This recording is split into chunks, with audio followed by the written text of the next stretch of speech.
All right, let's talk about George Orwell and the dystopian nightmare he created in 1984. George Orwell has had a profound impact on Western culture. Not many people get their names turned into adjectives.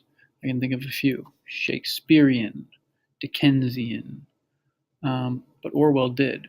And the word Orwellian has come to mean an oppressive, totalitarian force. If you have an Orwellian idea about the government, then you think they are determining your fate for you and they're controlling every aspect of your life. His two novels, 1984 and Animal Farm, have gone on to sell more than any two novels by another writer in the 20th century. So not only is he philosophically and intellectually important, he's also very popular. He was born Eric Arthur Blair in India on June 25th, 1903. His parents were part of the British Empire. They were part of an English government that wanted to spread its influence throughout the world.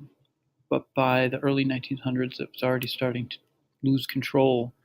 And over Orwell's life, he would see it lose control of its empire even more. His mother moved him back to England in 1904, right after he was born. So he spent his life in English boarding schools, very prestigious ones, but he wasn't as wealthy as the other students, so he was somewhat isolated. And instead of going off to Oxford or Cambridge, he decided to travel to Burma as an officer of the British Empire. So he believed in the British Empire and this idea that Britain should spread its influence throughout the world, but he didn't like what he saw. What he witnessed was oppression, British oppression of the Burmese people. And from that point forward, he distrusted all political power. He was disgusted by the thing he was a part of. So he went back to England for a break and decided not to go back. Instead, he decided to become a writer. And some of his earliest writings are about the things he saw in Burma. He wrote a lot of things under his own name, but he didn't make much impact. Eventually, he wrote something purposely controversial, and he put it under the name George Orwell so that his parents wouldn't be embarrassed. And it made an impact, so he continued using that as his pen name. Orwell was a democratic socialist.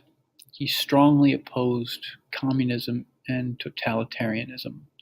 He was very outspoken against both Stalin and Hitler before World War II, but especially during and after World War II. His first big success was the book Animal Farm in 1945, which is a brilliant allegorical novel that traces the rise of communism in Russia and the perversion of Marx's ideas that it became under Stalin. But it tells this story in the form of a fable about farm animals, kind of like Charlotte's Web. So every character in Animal Farm represents someone from the Russian Revolution or a group during the Russian Revolution. For instance, the pig Napoleon represents Stalin. Another pig represents Trotsky.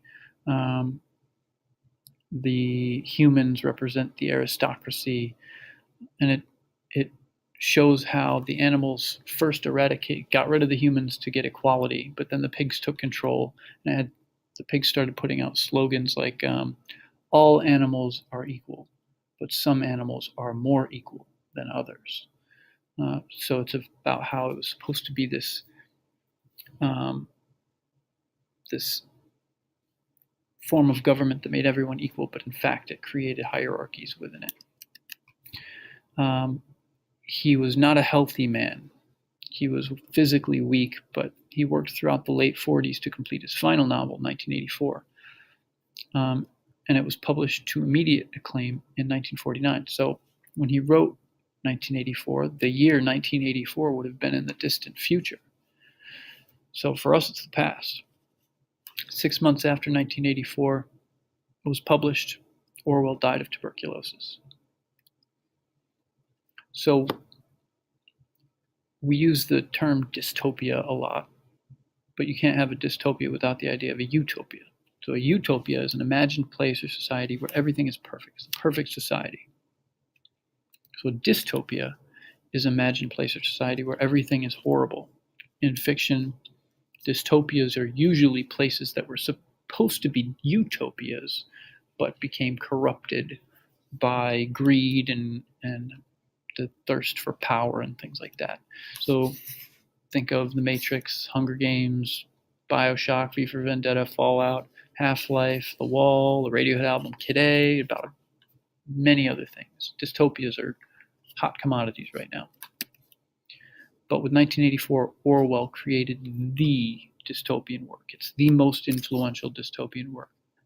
Every work I just mentioned was influenced by 1984. It wasn't the first dystopian novel, but it is the one that people think of. If you have to think of one dystopian novel, people think of 1984. So let's talk about what we see in the book 1984. Like I said, when 1984 was first published in 1949, it was a futuristic tale. This is what could happen. So as a modern reader living many years after 1984, we have to imagine it as a sort of dark, ulterior, alternate past. So the world of 1984, it has broken up into three superpowers. You have Eurasia, which is like most of Europe and Russia. You have Oceania, which is America, the Americas, England, parts of Africa and Australia. They are one country. And then East Asia is China and Japan and over in that part of the world. And these three equal superstates are all vying for world domination, but no one can take control because they're so balanced. The government of England is INGSOC. INGSOC is the abbreviated form of English socialism. It is the government of Oceania. It took power after the revolution following World War II, and it is ruled by the party. In other words, the only political party. There's only one. There is no opposing political view allowed in England in the book. And the leader of the party is the mysterious and shadowy figure known only as Big Brother. And he leads the totalitarian government, and that government has full control over every aspect of a citizen's life. You will see some creepy things that actually seem like they could be coming true. And that's creeping me out now that I'm thinking about it. The impact of 1984 is profound. If people who have never opened the book, never read a page of the actual novel 1984, if you say Big Brother is watching, they kind of know what you're talking about. It's made that much of an impact. It's become a part of our culture, separate from the book almost. Like there's a show called Big Brother, a reality show. It's referenced in commercials, in video games, TVs, movies, everything. It's an important part of our culture. It's also used to make political or cultural points. It's used by the right wing. It's used by the left wing. It's used by Windows people, by Mac people, by anti-Facebook people, and even crazy people. That is all. Enjoy the novel.